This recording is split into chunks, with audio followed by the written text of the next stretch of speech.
सासंगत जी प्यार से कहना धन निरंकार जी।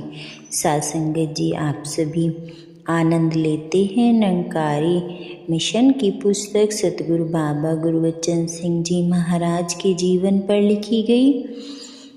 अब हम इसका नेक्स्ट चैप्टर चरणामृत उसका आनंद लेंगे। दिल्ली के मालवीय नगर में बहन कौशल्या जी के घर बाबा जी ने चरण डाले। बहन कौशल्या जी और इनके घर आए महापुरुष उडारू व सेवादार बहन भीलनी जी के ने हुजूर के चरण धोए। चरणामृत लेकर भीलनी के जी बाहर वाले कमरे में आ गए जो खचाखच भरा हुआ था।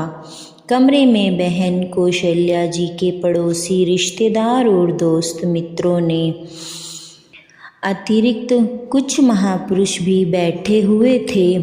चरणामृत हाथ में पकड़े वह सभी को चरणामृत देते जा रहे थे और ऊंची आवाज़ में कहते भी जा रहे थे, सभी चरणामृत पियो, यह तन के रोग ठीक करता है, घरों से कलह क्लेश मिटाता है, भूत प्रेत भी इससे डरते हैं। आदि बाबा जी सामने कमरे में बैठे यह सब दृश्य देख रहे थे कि कोई डर के मारे और कोई लालच में फंसकर चरणामृत पी रहा था। थोड़ी देर पश्चात आपने इन तीनों कौशल्या जी, उडारू जी, भीलनी जी और परिवार को बुलाया और फरमाया, चरणामृत कोई साधारण वस्तु नहीं, बहुत मूल्यवान वस्तु है। इसे कभी भी ज़बरदस्ती न दो। जो हाथ आगे करके मांगा करे केवल उसे ही दो ताकि इसकी कद्र बनी रहे। हुजूर बाबा जी के वचन सुनकर दास के मन में आया कि हुजूर तो इतने स्पष्ट संकेत दे रहे हैं कि किसी नए ज्ञानवान अथवा किसी और के मन में यह भय अथवा लालसा न पैदा करो कि चरणामृत शारीरिक व मानसिक बीमारियों से छुटकारा दिलवाता है और इससे भूत प्रेत भी डरते हैं। चाहे यह बात ठीक है कि चरणामृत में वह शक्ति है जो तन मन के रोग काटे और सुख प्रदान करे, लेकिन चरणामृत की शक्ति इसके पानी की शक्ति नहीं। चरणामृत बनाने वाले और जिनके चरण धोए जा रहे हैं, दोनों जब सुमरण के द्वारा निरंकार के साथ जुड़ जाते हैं तो निरंकार की शक्ति इस चरणामृत में प्रवाहित हो जाती है। इस प्रकार यह सारा खेल श्रद्धा, विश्वास और निरंकार की रहमत का है। इसीलिए कभी किसी को चरणामृत पीने के लिए विवश मत करो। अधूरे मन से बनाया गया अथवा पिया हुआ चरणामृत अपना असर गंवा देता है, क्योंकि चरणामृत में शक्ति तो निरंकार के ध्यान की है। चरणामृत तो दो बड़े मानसिक रोग अहंकार और घृणा को भी समाप्त करने की शक्ति रखता है। चरणामृत वही बन सकता है जिसके मन का हर प्रकार का अहंकार समाप्त हो गया हो, क्योंकि अहंकारी सिर न तो किसी के चरणों पर झुकता है और न ही चरण धोता है। वह चरणामृत पी भी वही सकता है जिसके मन में कोई घृणा या अहंकार न हो। जिसके मन में अहंकार व घृणा नहीं, उसके लिए चरणामृत लाभदायक सिद्ध नहीं होता।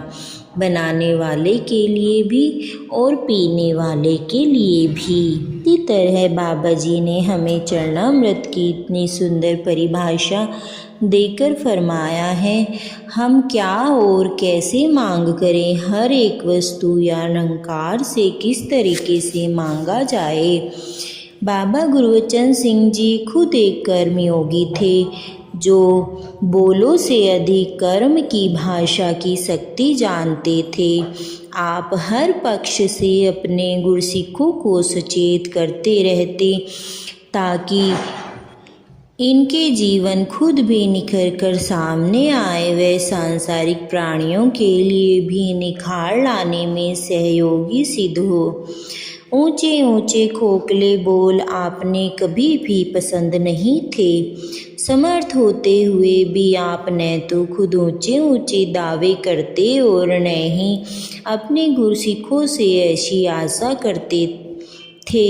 आप चाहते थे कि सत्संग में भी सच्चाई को ही प्रकट किया जाए और कभी दूसरों से वाह लेने के लिए खोखले बोल न बोले जाएं। इस संबंध में यह घटना पाठकों को जीवन में बहुत बड़ी दिशा प्रदान करेगी। दिवाली का दिन था और निरंकारी कोठी के आंगन में विशेष सत्संग का आयोजन किया गया था। इस खुशी के अवसर पर काफ़ी रंगारंग कार्यक्रम होते रहे। इसी का एक अंग कवि दरबार भी था। हर कवि ने अपनी कविता बोलकर सतगुरु और साथ संगत का भरपूर आशीर्वाद प्रदान किया। इसी दौरान रंगकारी वर्कशॉप के ड्राइवर लद्दा जी ने भी कविता पढ़ी, जिसमें उन्होंने कहा कि धन दौलत संतान सुख व्यापार व प्रसिद्ध आदि मांगे गए हैं, मगर मेरी मांग इन मांगों में नहीं। मुझे तो केवल निरंकारी परिवार का प्यार चाहिए।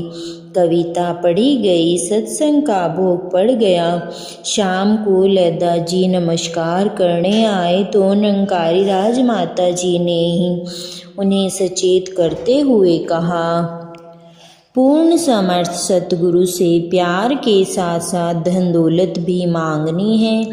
यदि धन दौलत नहीं चाहिए तो फिर सेवा कैसे करोगे?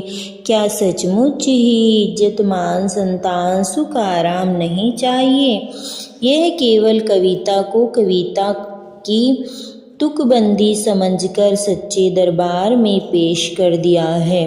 मेरी तरफ देखो, मैं मांगने का ढंग ही बताती आई हूँ कि मांग कैसे मांगो।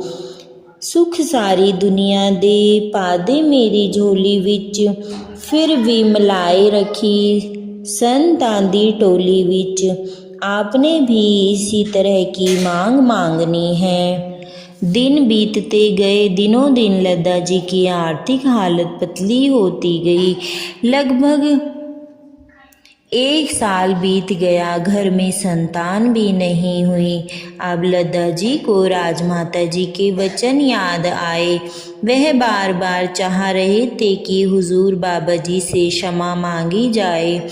कभी मान सिंह जी को निवेदन करें कि आप मेरे लिए इस दयालु कृपालु पातशाह से क्षमा की भीख मांगे, और कभी स्वयं भी ऐसा करने की कोशिश करते। लेकिन जब भी वह ऐसा करने का प्रयास करते, हुजूर किसी अन्य महात्मा के साथ बातचीत करने लग जाते और आगे चल पड़ते। एक दिन हुजूर वर्कशॉप में किसी कार्य में व्यस्त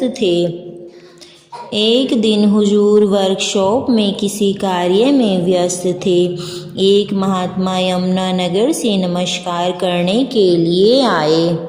जो ही आप वर्कशॉप के गेट के पास पहुँचे तो उस महापुरुष ने आप जी के पावन चरणों पर शीश रखकर नमस्कार की और साथ ही कहने लगे, बाबा जी, दास को और कुछ नहीं चाहिए, धन दौलत की वस्तु की ज़रूरत नहीं, केवल आपका प्यार ही मिलता रहे। आपने एकदम फरमाया, अच्छा, तुझे भी और कुछ नहीं चाहिए? जरा पहले लद्दे से पूछ। आप फरमाया, 1 साल हो गया, उसका क्या हाल है? फिर यह मांग मांगना। हुजूर के मुखारबिन से लद्दे का नाम सुनते ही मिस्त्री मान सिंह जी ने एकदम लद्दा जी को इशारे से बुला लिया और नमस्कार करके माफ़ी मांगने के लिए कहा। जब लता जी ने आंसू भरी आंखों से चरण छुए तो आप जी ने प्यार से आशीर्वाद से भरा हाथ पेट पर रखा और फरमाया, सच्चा पातशाह सब ठीक करेगा। लता जी खुशी में फूले नहीं समा रहे थे। दातार के चरणों से अपनी भूल माफ़ करवाई और उस महापुरुष को भी सचेत किया कि कभी ऐसी मांग मत मांगो कि बाद में पछताना पड़े। अगले रविवार सत्संग में हुजूर ने स्वयं स्टेज सेक्रेटरी से लता जी को कविता बोलने का समय देने के लिए कहा। लता जी ने संगत में खड़े होकर आप बीती सुनाई और साथ ही संशोधित कविता पढ़ी कि इज्जत सम्मान धन दौलत संतान के साथ साथ निरंकारी परिवार का प्यार भी प्रदान करो।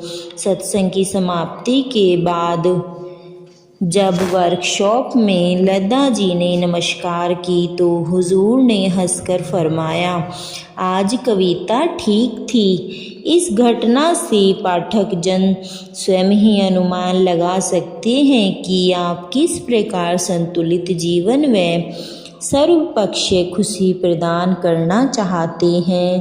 प्यार से कहना, धन निरंकार जी।